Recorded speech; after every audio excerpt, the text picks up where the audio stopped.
건설주는 사실 대선 뭐 한참 작년 연말부터 해갖고 건설주 대선 된다 그랬는데 뭐 못 갔죠, 그죠? 네. 근데 이제 당장 내일 모레 선거고, 그다음에 뭐 서울 같은 경우 층고 제한 이런 얘기가 같이 맞물리면서 네. 건설하고 건자재 주 좀 체크해 주세요. 예, 건설 주가 굉장히 이상한 흐름이 나오고 있어요. 그러니까 기관이 사는데 그냥 사는 게 아니라 네. 기관 전체로 13일 연속, 오늘도 아마 순매수했을 것 같아요. 건설주는. 아까 제가 나올 때까지만 해도 순매수였는데 13일 연속 사주고 있고요. 이런 업종이 없어요. 근데 기관 전체로 그런데 더 중요한 게 연기금도 12일 연속 사고 있고 네. 투신도 12일 연속 사고 있고 보험도 12일 연속 사고 있고 이런 업종을 찾기가 굉장히 어려워요. 그렇죠. 근데 그럼 왜 이렇게 살까? 여러 가지 요인이 있을 텐데 두 가지 정도가 크게 요인으로 볼 수 있어요. 우선 우려가 과했대요. 그러니까 1월 달에 건설업 경기 실사지수 건설산업연구원인가 이런 데서 집계하는 게 있는데 네. 1월 달 지표가 이게 훅 떨어졌습니다. 그러니까 뭐 그 사고 많이 나고 그러니까 재해 방지를 위해서 많은 부담이 되잖아요. 그런 부분들은. 그런 부분들이 영향을 많이 미쳤는데 2월 달 지표를 보니까 훅 올라와 버렸어요. 이게. 그냥 낙폭 커서 올라왔다기보다는 생각보다 좀 세게 올랐어요. 그러니까 그 주택, 비주택 부분 지금 수주가 많이 늘어났다고 얘기를 합니다. 근데 뭐 수치를 보면은, 요 수치 보면은 요 100이 기준선이에요. 기준선까지는 안 왔는데 3월 전망이 112까지 전망을 하고 있으니까 뭔가 건설업 경기가 나쁘진 않은 것 같은데 그렇게 뭐 규제 리스크도 있고 막 이렇다고 그러는데 이런 얘기가 있을 수 있을 것이고 두 번째로는 대선 효과인데요. 이 포인트가 있어요. 그러니까 양 후보 대선 그 주택 관련 대선 공약을 부동산 공약을 살펴보면은 각각 약점은 있어요. 뭐냐면 이재명 후보 같은 경우는 일단 규제 리스크가 좀 있죠. 그리고 이제 그 공공개발 이런 쪽을 강조를 하고 이런 부분에 대한 좀 그 불안감이 있고, 근데 반면에 윤석열 후보 같은 경우는 세금 깎아주고 일단 규제를 풀자 쪽인데 이거는 긍정적인 요인이지만 현실성이 어느 정도 있을까? 여기에 대한 그 부분들이 충돌을 하는데 그렇다면 공통적으로 나오는 부분이 뭐냐? 네. 공통적으로는 재건축 규제 완화예요. 이 부분이 분명해요. 그러면은 어떤 분이 됐든지 재건축 규제는 완화될 수밖에 없잖아요. 그러면은 우리나라 지금 그 대형 건설사들 모멘텀이 살아날 수밖에 없는 거죠. 그러게요. 네. 거기다가 뭐 삼성물산이 원래는 이제 그 레미안 갖고 이제 뭐 재건축 수주하고 그랬었는데 네. 좀 빠져나갔죠. 그리고 또 한 회사가 사고 쳐서 지금 실질적으로 재건축 수주하는데 지금 어렵게 됐잖아요. 남은 회사들은 그런 기회가 되는 거죠. 오히려 수주의 기회가 발생을 할 수가 있다는 얘기고. 아니 HDC 현사는 그렇다고 하더라도 네. 삼성은 왜 삼성물산은 실질적으로 요새 잘 안 하죠. 레미안 아파트 안 짓잖아요. 그래요? 예전에 뭐 이게 그러니까 세금 문제 때문에 삼성물산의 실적을 나쁘게 만들어야 된다 이런 논리가 있었잖아요.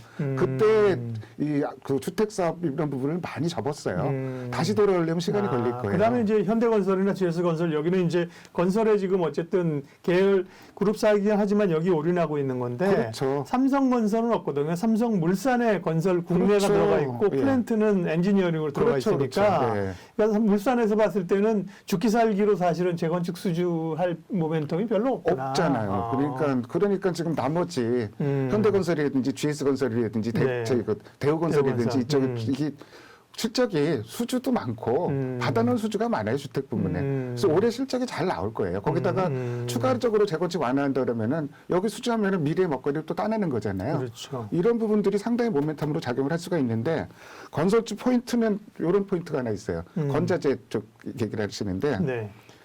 지금 철근 가격 올라오고 고철 가격 지금 막 폭등하고 시멘트 가격 올라오고 예. 건설업체는 당연히 부담스러운 원가 일이 될 수밖에 부담이죠. 없죠. 예. 예. 원가 부담이 되고 그래서 오히려 건설주보다는 건자재 업체를 봐라 이런 얘기들도 많이 하고 있어요. 건자재 업체도 일단 전 나쁘진 않다고 보는데 이쪽은 참 어려워요 분석하기가 건자재는. 어쨌든 시멘트라든지 시멘트 업종도 최근에 좀 보니까 움직여서 올라오던데요. 그렇죠. 네. 그러니까 그런 쪽도 모멘텀이 충분히 있고. 네. 근데 반드시 이 원자재 가격 뭐 우크라이나 사태로 인해서 좀 더 올라가고 있죠. 예. 이 부분이 반드시 좀 그 부담스러운 요인뿐이냐? 그렇지도 않죠. 유가 올라가면은 그 제일 그 수혜를 보는 지역이 어디겠습니까? 당연히 중동 지역이고요. 네. 중동 지역은 그러면은 플랜트. 가뜩이나 지금 그 원유 일변도 갖고는 사우디 같은 나라도 우리는 UAE로 가야 돼, 아랍에미리트로 가야 돼. 이래갖고 자꾸 플랜트 건설하고 뭐 짓고 뭐 이런 거 해야 되잖아요. 예. 돈이 생기면은 그런 걸 많이 발주하겠죠.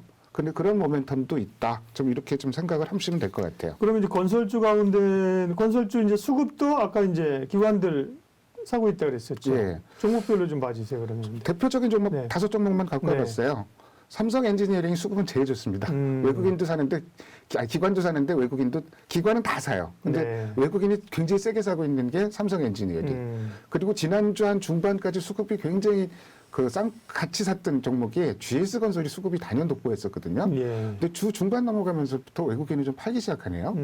그리고 뭐 전체적으로 수급은 나쁘진 않아요. 외국인 파는데 세게 팔진 않잖아요. 근데 그 기관이 연속적으로 사고 있는 종목이 대우건설이에요. 네, 그러게요. 예. 그래서 저는 이제 이 중에서 저 관심 종목을 한 종목만 딱 집으라면은 전 대우건설 집겠어요. 우선 각각의 투자 포인트를 좀 말씀드릴게요. 네. 삼성 엔지니어링은 지금 우리나라 건설사들이 그 중동발 플랜트라든지 이쪽에 적극성이 떨어졌어요. 이제 그쪽 열심히 안 해요. 근데 대신 이제 국내 주택이라든지 이쪽에 많이 집중을 그렇죠. 하는 경향이 예, 있어요. 예. 근데 그쪽에 거의 그러면은 딴 건설사들이 손을 놓으면은 제일 그 반사이익 받는 데가 어디겠습니까? 삼성 엔지니어링이죠. 그래서 뭐 삼성 엔지니어링을 가장 관심주로 꼽고 싶지만 너무 많이 올랐어요. 최근에 확 올라버렸어요. 삼성 엔지니어링은 독특한 게 현대건설이나 GS건설, 국내 주택, 국내 아파트나 건설이 좀 아니고 네. 말씀하신 해외 해외 플랜트, 네, 거기다가 그쪽 이쪽으로 뭐, 있죠. 뭐 수소 관련해서도 있었던 것 같고. 맞습니다. 그죠? 맞습니다. 뭐 저희 네. 롯데케미칼이라든지 이쪽에서 뭐 수소 모멘텀 암모니아 있었죠. 예. 그다음에 삼성이 그룹에서 반도체 공장 건설하고 그다음에 바이오로직스 건설하고 그러면 맞습니다. 여기서 맞습니다. 이런 게 맞물려 있어요. 그렇죠. 예, 예. 근데 그 단연 강점은 플랜트에 대한 기대감이고 그리고 수소 관련 부분이 네네. 분명히 강점이 있는 게 맞고요. 그래서 그런 요인으로 좀 올랐고. 예. 네. 현대건설 같은 경우도 뭐 대표주잖아요. 대장주인데 그렇죠. 네네. 또 따놓은 수주가 많아요. 네. 그것만 해도 올해는 실적이 나쁠래야 나쁠 수가 없다고 많이들 봐요. 그리고 현대건설은 또 삼성 엔지니어링이 수소 관련해서 강점이 있다면은 현대건설은 원전 설계 대표주예요. 이 부분도 근데 뭐 이게 가시화되고 이런 건 몰라서 그러게요. 모르겠지만 원전이 올라가니까 이쪽도 현대건설도 그쪽 모멘텀도 있다고 봐야 될 것 같고 GS건설 역시 아파트 브랜드는 자기가 제일 잘 친 것 같아요. 근데 요즘 좀 주춤하네요. 예, GS는. 좀 주춤하긴 하는데 그래도 GS건설도 역시 벌어놓은 게 많고 제가 이제 관심 있게 본 데는 대우건설은 투자 포인트가 뭐냐면은 디스카운트 요인이 없어졌다예요. 대우건설은 항상 실적 내는 것보다 낮은 밸류에이션에서 거래가 됐거든요. 왜냐하면은 대우건설 주인이 몇 번이 바뀌었습니까? 뭐 어디로 갔다가 다시 국가로 갔다가 은행으로 갔다가 하도 바뀌어서 어디 가는지 모르죠. 그랬다가 2월 말에 중흥건설이라는 네. 새 주인이 났잖아요. 중흥건설이 그 자본력이 꽤 돼 있나 봐요. 그리고 그 자본력에다가 대우건설은 또 기술력이 있잖아요. 푸르지오. 예? 그렇죠. 근데 이제 브랜드의 중흥건설하고 대우건설은 따로 가나 봐요. 근데 대우건설은 지금 아까 얘기했던 삼성 엔지니어링, 현대건설, GS건설 4분기 실적을 보면은 소위 이제 빅배트라 그러네요. 네, 일회성 자금을 많이 털어내면서 실적이 컨센서스보다는 안 나왔는데 그거 빼면 잘 나왔다는 얘기고요. 대우건설은 그런 부분이 없어요. 그냥 컨센서스보다 잘 나왔고 올해도 당연히 실적이 잘 나올 것이다. 그래서 좀 그동안 받았던 그 디스카운트 요인이 좀 해소되면은 대우건설 오르는 요인이 다 있네. 그렇죠. 따져보니까. 그 부분이에요. 예. 예. 건설주 중에서 제일 센 건 삼성 엔지니어링이고 예. 그다음에 그 주택 관련 건설사 중에서는 대우건설이 좀 상당히 좀 세잖아요. 네. 이런 요인 때문에 움직이는 겁니다.